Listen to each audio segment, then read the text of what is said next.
আমাদের ভালো লাগাতে সকলকে অনেক অনেক অনেক স্বাগত জানিয়ে আমার আজকের গল্প আরম্ভ করছি। আজকের গল্প দুই বেয়ান। গল্পটি তাহলে শুরু করি। নীলু দিদি, চা দাও। হ্যাঁ ভাই, দিচ্ছি। নীলু দিদি, মা কোথায়? ছোট মা একটু ঘুমোচ্ছে। মানে 8টা বাজতে চললো, মা এখনো আজ ঘুমোচ্ছে? আরে ভাই, আমার কথাটা তো পুরো শুনলেই না। তুমি তো জানো কালকে সন্ধে থেকেই ছোটো মার মাথা ব্যথা করছিল। ওই যে মাইগ্রেনের যে ব্যথাটা। ওষুধও খেয়েছিল, কিন্তু ঘুমোতে পারছিল না। প্রায় রাত 2টোর সময় ঘুমিয়েছে। তাই আমি আজ সকালে উঠে যখন দেখলাম ছোটো মা ঘুমোচ্ছে, তখন আর ডাকিনি। ওহ, কালকে রাতে তো মাকে আমি ওষুধ এনে দিলাম। বললাম আজকে আমাদের দুজনকেই তাড়াতাড়ি বেরোতে হবে। তাছাড়া টুনটুনিরও আজ ক্লাস টেস্ট আছে, ওকে স্কুলে যেতেই হবে। কি করবে বলো ভাই, আমি তো সেই ছোট থেকেই দেখে আসছি ছোটো মার এই মাথা ব্যথা যখন তখন হয়। আমি তো চেষ্টা করছি সব কিছু সামলাবার। তোমরা তোমাদের টাইমে সব কিছু পেয়ে যাবে, আর আমি অফিসে বেরোবার সময় টুনটুনিকে স্কুলে পৌঁছে দেব। রমি সব কথা শুনতে পেয়ে বলে, সর্বনাশ! মাকে তো কাল সকালে বলেছিলাম আজ 4 জনের জন্য আলুর পরোটা আর তেঁতুলের আচার বানাতে। মা তো জানে। আমি তো পরশু অফিস থেকে এসে বলেছিলাম। এবার বুধবার আমার পালা, বন্ধুদের সবার টিফিন নিয়ে যাওয়া। আজ অবশ্য সীমার পালা ছিল, কিন্তু সে তো অসুস্থ, কদিন আসছে না। তাই শনিবারের বদলে আজ আমারই তো। বৌমণি, সেটা তো আমি জানি না। তাহলে তুমি জানলেই বা কী করতে? মায়ের মতো রান্না কি তুমি করতে পারো নাকি? আমার বন্ধুরা তো মায়ের হাতে রান্নার জন্য অপেক্ষা করে, আর আমরা অপেক্ষা করি তাদের বাড়ির মায়েদের হাতের রান্না। তা যাকগে, কি আর করা যাবে। আগে যদি মা বলতো, এবার মা পারবে না। দেখি কি করা যায়। বাইরের সবার কথার আওয়াজে ঘুম ভেঙে যায় রচনা দেবীর। দেখে ঘরের ছোট খাটটায় নীলু নেই। জানলা দিয়ে রোদ্দুরও আসছে। তাড়াতাড়ি করে বাইরে বেরিয়ে আসেন তিনি। নীলুকে দেখতে পেয়ে বলেন, কী রে, আমাকে ডাকিসনি কেন? কত বেলা হয়ে গেল, বৌমা বলেছিল আজ তার টিফিন। রমি বলে, মা এখন 8টা বেজে গেছে, আর আমরা একটু পরেই বেরোবো। আমাদের কথা তোমার মনে থাকলে তো। কি করব বৌমা, তোমরা জানো তো আমি তো ওষুধ খেয়েও ছিলাম। নীলু বলে, হ্যাঁ, এখন তো আমারই সব দোষ। কাল রাত কটায় ঘুমিয়েছ মনে আছে? ও আমার অভ্যাস আছে। আমি তো সব সামলে দিয়েছি, কিন্তু আমি তো জানতাম না বৌমনির টিফিনের ব্যাপারটা। রমি আর সুমন বলে, মা আমরা বেরোলাম। টুনটুনি বাথরুমে, ওকে রেডি করে স্কুল বাসে তুলে দিও নীলু দিদি। আর মা 3টের সময় বাস থেকে আনতে ভুলে যাবেন না। রচনা দেবী বলেন, না না, আমার ভুল হবে না। ঠাম্মি ঠাম্মি, আমি রেডি। এসো এসো সোনা, তোমায় আমি খাইয়ে দিই। দেখো আজ নীলু পিপি তোমার জন্য চিকেন স্যুপ আর টোস্ট বানিয়েছে। তাহলে আজ তোমাকে খাওয়াতে হবে না, আমি একা একাই খেয়ে নেব। ছোটো মা, তোমার খাবারটা টেবিলে রাখলাম।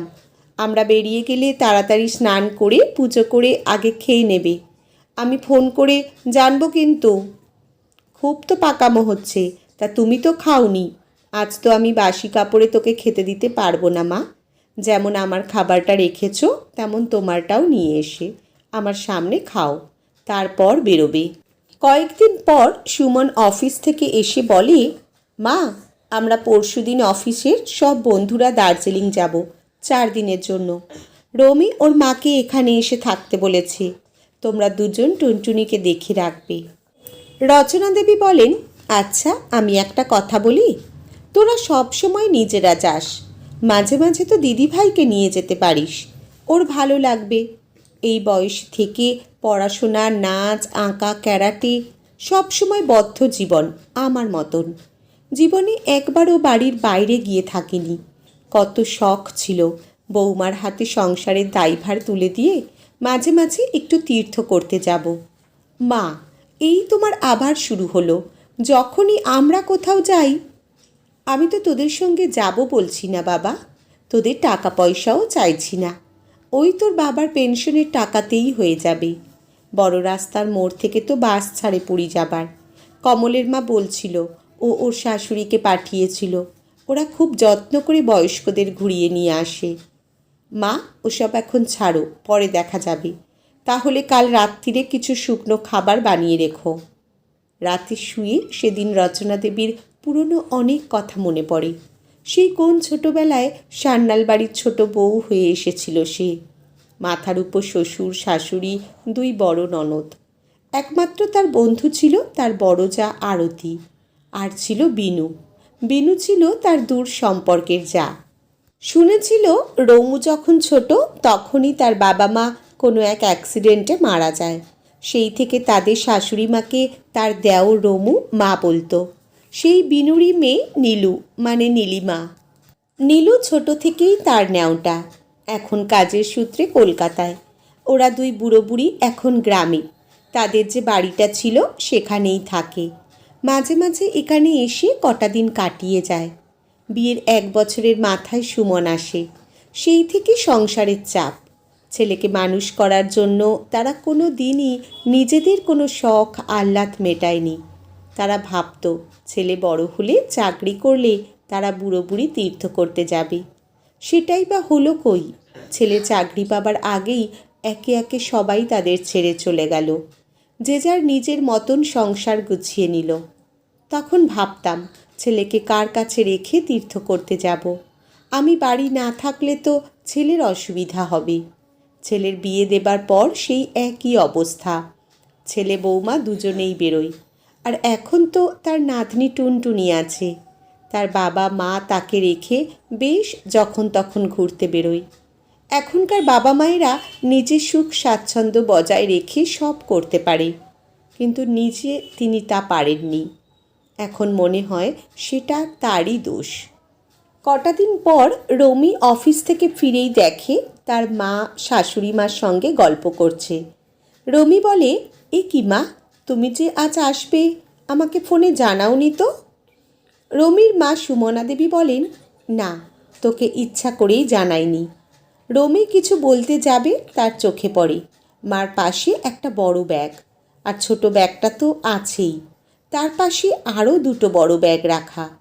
সে অবাক হয়ে বলে, এখানে এতগুলো ব্যাগ? তাছাড়া মাও তো ভালো কাপড়। রচনা দেবী বলেন, বৌমা, তোমার মা আর আমি আজ রাতের ট্রেনে পুরী যাচ্ছি। ওই যে শ্যামলরা ঘুরতে নিয়ে যায় না, বিমলার শাশুড়ি যাচ্ছে, আরও অনেকে যাচ্ছে শুনলাম, 20 জন মতো। সুমন ঘরে ঢুকেই বলে, মা, তোমরা পুরী যাচ্ছ? কই, আমাকে তো একবারও জানাওনি। রচনা দেবী বলেন, জানালে তো তুই আমাকে বারণ করতিস খোকা। তোকে তো কতবার বলেছি একবার একটা তীর্থস্থান দর্শন করব। সেই কবেকার শখ। সংসারের সবার দেখাশোনা করতে করতেই তো জীবনের 3 ভাগ পার করে দিলাম। তখন তোর বাবা আমি যেতে পারিনি, টাকা পয়সার অভাবে। তোর বাবার ওই মাইনেতে সবার দায়িত্ব কর্তব্য করা, তারপর তোকে 10 জনের একজন করার জন্য সামান্য টাকাতেই নিজেদের শখগুলোকে চাপা দিয়ে তোকে নিজের পায়ে দাঁড় করিয়েছি। সে মানুষটা তো চলেই গেল, আমিও আর কদিন। একটা শখ তো পূরণ করি। আর তো কোনো চাহিদা নেই আমাদের। বেয়ানেরও আমার মতোই অবস্থা। আমার তো তবু তোর বাবার পেনশন আছে, তাই আমরা দুজন আজ কারোর কথা শুনবো না। এবার থেকে যে কটা দিন বাঁচব নিজেদের ইচ্ছাতে বাঁচব। এই বলে 2 বেয়ান তাদের জিনিসপত্র নিয়ে হাত ধরাধরি করে রাস্তার দিকে এগিয়ে যায়। আজকের গল্প এখানেই সমাপ্ত। কলমে স্নিগ্ধা দাস, পাঠে জয়তী। ধন্যবাদ।